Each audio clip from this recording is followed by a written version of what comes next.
ಈ ಕಾರ್ಯಾಗಾರದ ಒಂದು ಘನ ಅಧ್ಯಕ್ಷತೆಯನ್ನು ವಹಿಸಿಕೊಂಡ ನಮ್ಮ ಶಾಲೆಯ ಮಾನ್ಯ ಮುಖ್ಯೋಪಾಧ್ಯಾಯರಿಗೆ ನಮ್ಮ ಶಾಲೆಯ ವತಿಯಿಂದ ಮತ್ತು ಬಂಡಾರಹಳ್ಳಿ ಮತ್ತು ಕಲ್ಮೇಶ್ವರ ಸ್ಕೂಲಿನ ಶಿಕ್ಷಕರ ಮತ್ತು ಮಕ್ಕಳ ವತಿಯಿಂದ ನಮ್ಮ ಶಾಲೆಯ ಮಕ್ಕಳ ವತಿಯಿಂದ ಸುಸ್ವಾಗತ.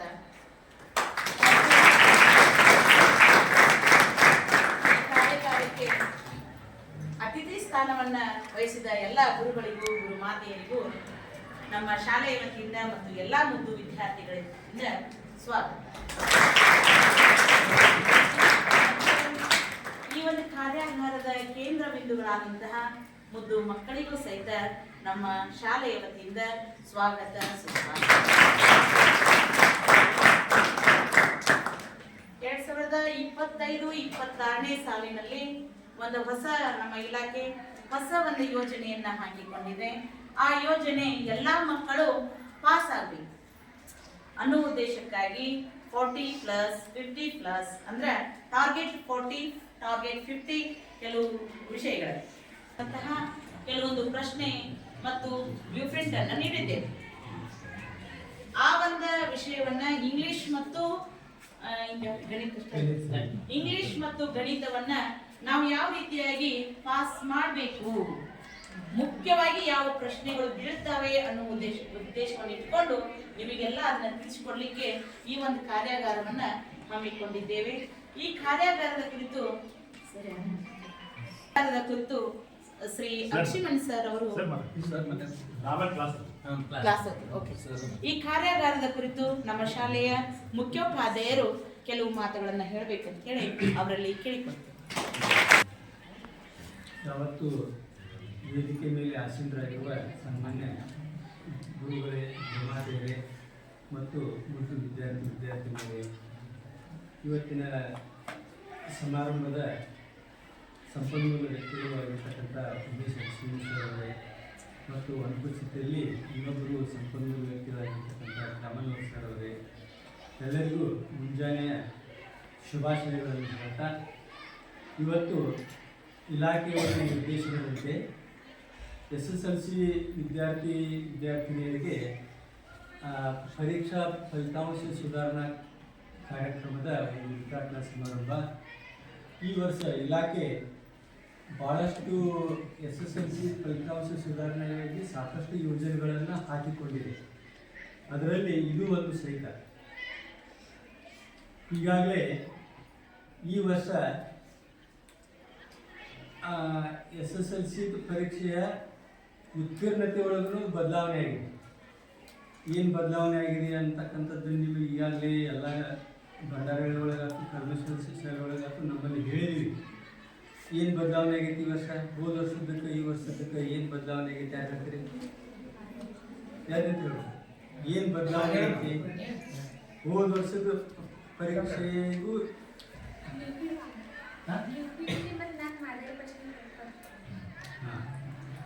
ಬ್ಲೂ ಪ್ರಿಂಟ್ ಬಂದಿದೆ, ಅವುಗಳನ್ನು ಅಭ್ಯಾಸ ಮಾಡಿ ಅಂತ ಹೇಳ. ಮತ್ತೇನ ಈ ವರ್ಷದ ಬದಲಾವಣೆ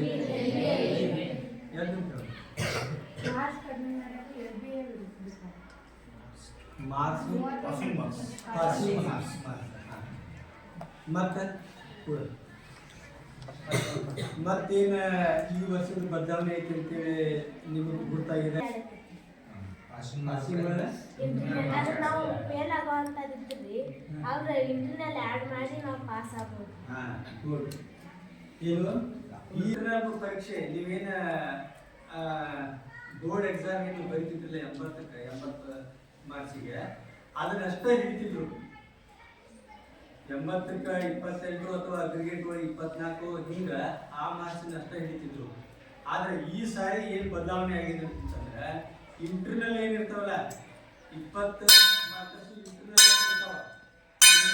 ಇರ್ತಾವಲ್ಲ, ಅದನ್ನ 200 ಮಾರ್ಕ್ಸಿಗೆ ಪರೀಕ್ಷೆ ತಗೊಂಡು ಅದನ್ನ 20ಕ್ಕೆ ಕನ್ವರ್ಟ್ ಮಾಡಿ ನಿಮ್ಗೆ ಇಂಟರ್ನಲ್ ಮಾರ್ಕ್ಸ್ ಅಂತೇಳಿ ಪ್ರತಿ ವರ್ಷವೂ ಹಾಕ್ತಿದ್ದೀವಿ, ಈ ವರ್ಷವೂ ಹಾಕ್ತೀವಿ. ಆದ್ರೆ ಈ ಅಂಕಗಳು ಉತ್ತೀರ್ಣತೆಗೆ ಅಂಕಗಳು ಹಾಕಿದ್ದಿಲ್ಲ, ಇವು ಕನ್ಸಿಡರ್ ಆಗ್ತಿದ್ದಿಲ್ಲ. ಅದಕ್ಕಾಗಿ ಈ ಸಾರಿ ಏನು ಮಾಡಿದ್ದಾರೆ ಅಂತಂದ್ರೆ, ನಿಮ್ಮ ಇಂಟರ್ನಲ್ಲು ಮತ್ತು ಎಕ್ಸ್ಟರ್ನಲ್ಲು ಸೇರಿ ಎಷ್ಟು ಮಾರ್ಕ್ಸ್ ಆಗಬೇಕು? 33. 33 ಮಾರ್ಕ್ಸ್ ಬಿದ್ದು ಅಂತಂದ್ರೆ ನೀವು ಪಾಸ್ ಆದಂಗೆ. ನಿಮಗೆ ನಾವು ಇಂಟರ್ನಲ್ ಒಳಗೆ 20ಕ್ಕೆ 20 ಹಾಕಿದೀವಿ ಅಂತಂದ್ರೆ ಇನ್ನು ನೀವು ಎಷ್ಟು ಮಾರ್ಕ್ಸ್ ಗಳಿಸ್ತೀವಿ? 13. 20ಕ್ಕೆ 20 ಮಾರ್ಕ್ಸ್ ಹಾಕಿದೀವಿ ಅಂತಂದ್ರೆ 80 ಮಾರ್ಕ್ಸಿಗೆ 13 ಮಾರ್ಕ್ಸ್ ತಗೊಂಡ್ರಿ ಅಂತಂದ್ರೆ ನೀವು ಪಾಸ್ ಆದಂಗ. ಅರ್ಥಾತ್ ಈ ಬದಲಾವಣೆ ಈ ವರ್ಷದಿಂದ ಆಗಿದೆ. ಉದ್ದೇಶ ಇಷ್ಟ, ಘನ ಸರ್ಕಾರದ ಉದ್ದೇಶ ಇಷ್ಟ. ಇದು CBSE ಒಳಗೆ ಇತ್ತು, ಸೆಂಟ್ರಲ್ ಬೋರ್ಡ್ ಸ್ಕೂಲ್ ಎಜುಕೇಶನ್ ಇಲ್ಲ, ಅಲ್ಲೇ ಇತ್ತಿದೆ. ಕೇಂದ್ರ ಸರ್ಕಾರದ ಶಾಲೆಗಳ ಒಂದಷ್ಟೇ ಅಲ್ಲಿ ಈ ಒಂದು ಪದ್ಧತಿ ಇತ್ತು. ನಮ್ಮ ರಾಜ್ಯ ಸರ್ಕಾರದ ಶಿಕ್ಷಣ ಪದ್ಧತಿಗಳು ಇರಲಿಲ್ಲ. ಈ ವರ್ಷ ಆ ರೀತಿ ಒಳಗ ನಿಮ್ಗೊಂದು ಅವ್ರಿಗೊಂದು ಇರಬಾರ್ದು, ಉತ್ತೀರ್ಣತೆ ಮಟ್ಟ ಹೆಚ್ಚಾಗಲಿ, ಎಲ್ಲರೂ ಪಾಸ್ ಆಗಲಿ ಅಂತಕ್ಕಂಥ ಉದ್ದೇಶಕ್ಕಾಗಿ ಇಂಟರ್ನಲ್ ಸೇರಿಸಿ ಪಾಸಿಂಗ್ ಅಂತ ಏನು ಮಾಡ್ತಾರೋ ಹೇಳ್ತಾರೆ. ಪಾಸ್ ಅಂದ್ರೆ ಏನು? ಇಂಟರ್ನಲ್ ಒಳಗೆ ನೀವು ಆಕ್ಟಿವಿಟೀಸ್ ಒಳಗೆ ಎಲ್ಲ ಕೊಟ್ಟಿದ್ರಿ, 20 ಮಾರ್ಕ್ಸ್ ಬಿದ್ದು ಅಂತಂದ್ರೆ 13 ಮಾರ್ಕ್ಸ್ ತಗೋದೇನು ಭಾಳ ಆಗುದಿಲ್ಲ, ಹೌದಿಲ್ಲ? ವರ್ಷಾನೆಂಟು ಹೋಗಿ ಏನೆಲ್ಲ ಮಾಡಿ ಕಾರ್ಯಾಗಾರಗಳನ್ನು ಮಾಡಿ ಮನೆ ಒಳಗೆ ಎಲ್ಲ ಅನುಕೂಲ ಮಾಡಿಕೊಟ್ಟು 3 ಪ್ರಿಪರೇಟರಿ ಎಕ್ಸಾಮ್ ಇಟ್ಟು ಎಲ್ಲ ಮಾಡಿ ಸಹಿತ 13 ಮಾರ್ಕ್ಸ್ ನೀವು ಒಂದು ವರ್ಷ ಓದಿ 13 ಮಾರ್ಕ್ಸ್ ಗಳಿಸೋದಿಲ್ಲ ಅಂತ ಅದು ಅಗದಿ ಏನಾಗ್ತದೆ, ಸರಿ ಅನಿಸೋದಿಲ್ಲ. ಅದಕ್ಕೆ ಇನ್ಮೇಲೆ ಏನೈತಿ, ಪರೀಕ್ಷೆ ಭಾಳ ಹತ್ತಿರ ಬರ್ತಾವೆ ಇನ್ಮೇಲೆ, ಹೌದಿಲ್ಲ? ಎಷ್ಟು ವಾರ್ಷಿಕ ಪರೀಕ್ಷೆಗೆ ಎಷ್ಟನೇ ತಾರೀಕಿಗೆ ಸ್ಟಾರ್ಟ್ ಆಗ್ತಾವೆ? ಮಾರ್ಚ್ 18. ಇವತ್ತಿಗೆ ಎಷ್ಟು ದಿವಸ ಉಳಿದು? ಎಷ್ಟು? 59. ಹೌದಿಲ್ಲ? 59 ಅಂತಂದ್ರೆ ಒಂದೊಂದು ವಿಷಯಕ್ಕೆ ಎಷ್ಟು ದಿವಸ ಉಳಿತಿ ಲೆಕ್ಕ ಬಿಡ್ರೆ 59 ಬಾಗಿಲೆ 6 ಎಷ್ಟು ದಿವಸ? ಎಷ್ಟು ದಿವಸ ಅಂತ 56 6 ಭಾಗಿಸ್ರಿ. ಎಷ್ಟು ದಿವಸ ಉಳಿತು ಒಂದು ಸಬ್ಜೆಕ್ಟ್ ನೀವು ಸ್ಟಡಿ ಮಾಡಕ್ಕೆ? 9 ಆಗಲೇ 54 ಹೆಚ್ಚು ಕಡಿಮೆ, ಹೌದಿಲ್ಲ? 9 ದಿವಸ ಅಥವಾ 9 ಬರೀ 10 ದಿವಸ ಬರಂಗ. ಅಷ್ಟೊಳಗೆ ನೀವು ಪೂರ್ತಿ ಎಲ್ಲ ರೆಡಿ ಆಗೋದು, ಹೌದು? 4 ಕ್ವಶನ್ ಪೇಪರ್ ಏನದಾವಲ್ಲ ಅದ್ರೊಳಗೆ ಇನ್ನೂ ಬರ್ತಾವ. LB ಕ್ವಶನ್ಸ್ ಅಂತದಲ್ಲ ಅದ್ರೊಳಗೆ ಇನ್ನೂ ಬರ್ತಾವ. ಅರ್ಥಾತ್ ಬ್ಲೂ ಪ್ರಿಂಟ್ ಇದೆ ಈ ಸಲ.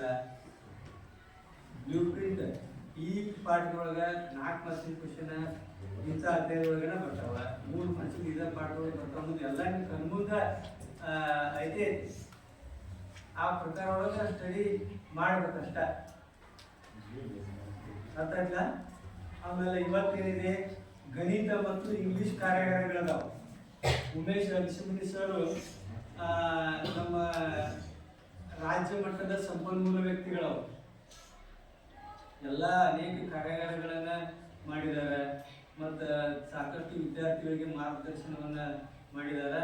ಅಂತ ಒಬ್ಬ ರಾಜ್ಯ ಮಟ್ಟದ ಸಂಪನ್ಮೂಲ ವ್ಯಕ್ತಿಗಳು ಇವತ್ತು ನಮಗೆ ನಿಮಗೆಲ್ಲರಿಗೂ ಸಿಕ್ಕಿದ್ದು ಒಂದು ಸೌಭಾಗ್ಯ ಅಂತ ಹೇಳಿ ಭಾವಿಸ್ಕೊಳ್ತೀನಿ. ಇನ್ನೊಬ್ರು ಕಾಮನವ್ರು ಸರ್ ಅಂತ ಹೇಳಿ ಬರ್ತಾರೆ, ಅವರು ಗಣಿತದ ಒಂದು ವಿಷಯವನ್ನು ನಿಮ್ಗೆ ಮಾರ್ಗದರ್ಶನವನ್ನ ಮಾಡ್ತಾರೆ.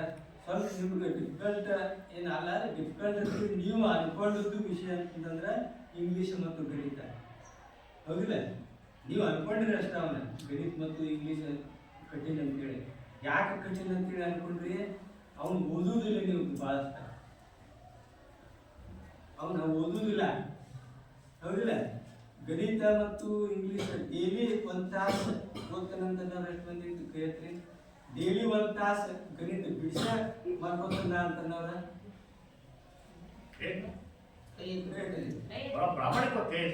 ಪ್ರಾಮಾಣಿಕವಾಗಿ ಏನ್ ಪ್ರಶ್ನೆ ಕೇಳಲ್ಲ. ಡೈಲಿ ಗಣಿತ 1 ತಾಸು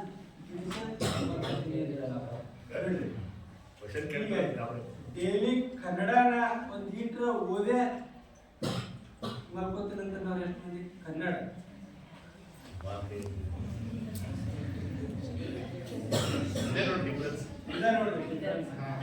ನಿಮಗ ಗಣಿತ ಯಾಕೆ ಕಠಿಣ ಅನ್ಸೈತಿ? ಗಣಿತ ಯಾಕೆ ಕಠಿಣ ಅನಿಸಿದೆ ಅರ್ಥಾತ್ಲೆ ನೀವು ಅದನ್ನು ಮಾಡಾಗಿಲ್ಲ. ಇಂಗ್ಲಿಷ್ ಯಾಕೆ ಕಠಿಣ ಅನಿಸೈತಿ ಅದನ್ನು ನೀವು ಅರ್ಥ ಮಾಡೋದಿಲ್ಲ, ಅದಕ್ಕೆ ಅದು ನಿಮ್ಗೆ ಕಠಿಣ ಅನಿಸೈತಿ ಅಷ್ಟೇ. ಮತ್ತು ಕಠಿಣ ಅನಿಸೈತಿನ ಮಾಡ್ಬೇಕಲ್ಲ, ಅದನ್ನ ಹೆಚ್ಚು ಮಾಡ್ಬೇಕಲ್ಲ ನೀವು. ಇಂಗ್ಲಿಷ್ ಕಠಿಣ ಅನಿಸೈತೆ ಅಂದ್ರೆ ಇಂಗ್ಲಿಷ್ ಓದ್ಬೇಕಲ್ಲ, ಗಣಿತ ಕಠಿಣ ಅನಿಸೈತೆ ಅಂದ್ರೆ ಗಣಿತ ಡೈಲಿ ಅಂತ ಬಿಡಿಸ್ಬೇಕಲ್ಲ ಅದನ್ನ, ಅವಾಗ ಅದು ಬರಕತ್ತೈತಿ, ಹೌದಿಲ್ಲ?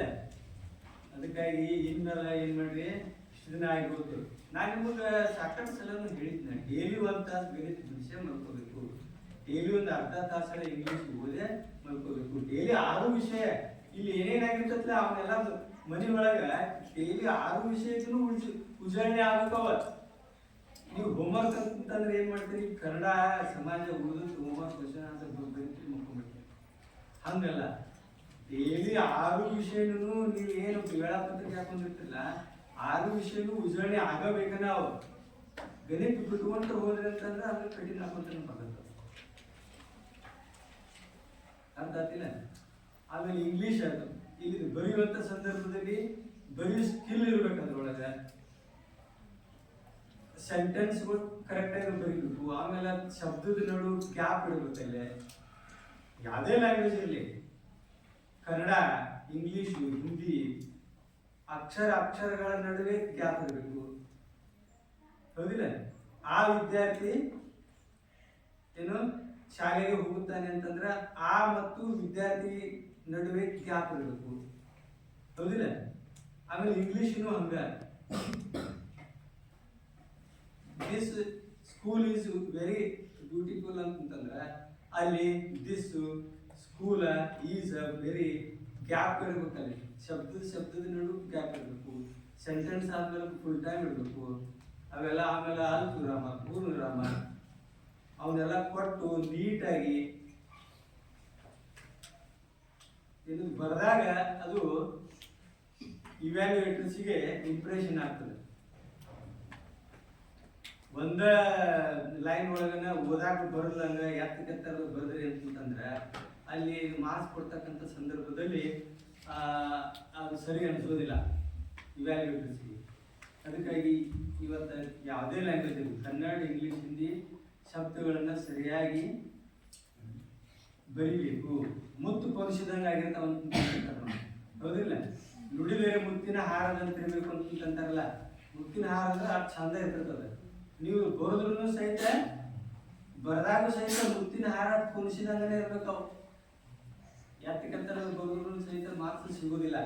ಅದಕ್ಕಾಗಿ ಇವತ್ತ ನಮ್ಮ BO ಕಾರ್ಯಾಲಯ ಮತ್ತು ಉಪನಿರ್ದೇಶಕರ ಕಾರ್ಯಾಲಯದಿಂದ ಇವತ್ತ ಇಂಗ್ಲಿಷ್ ವಿಷಯ ಮತ್ತು ಗಣಿತ ವಿಷಯ ನಿಮಗೆ ಭಯ ಹೋಗಲಿಸೋದಕ್ಕಾಗಿ ಎಲ್ಲರೂ ಪಾಸ್ ಆಗಲಿ ಅನ್ನೋ ಉದ್ದೇಶಕ್ಕಾಗಿ ಮಿಷನ್ 40 ಮಿಷನ್ 50 ಅಂತೇಳಿ ಮಾಡ್ಕೊಂಡಿವಿ ನಾವು ಇಲಾಖೆಯವರು. ಅಂದ್ರೆ ಇಷ್ಟು ಮಾಡಿದ್ರಿ ಅಂತಂದ್ರೆ ನೀವು ಪಾಸ್ ಆಗಬೇಕಂತ ಹೇಳಿ.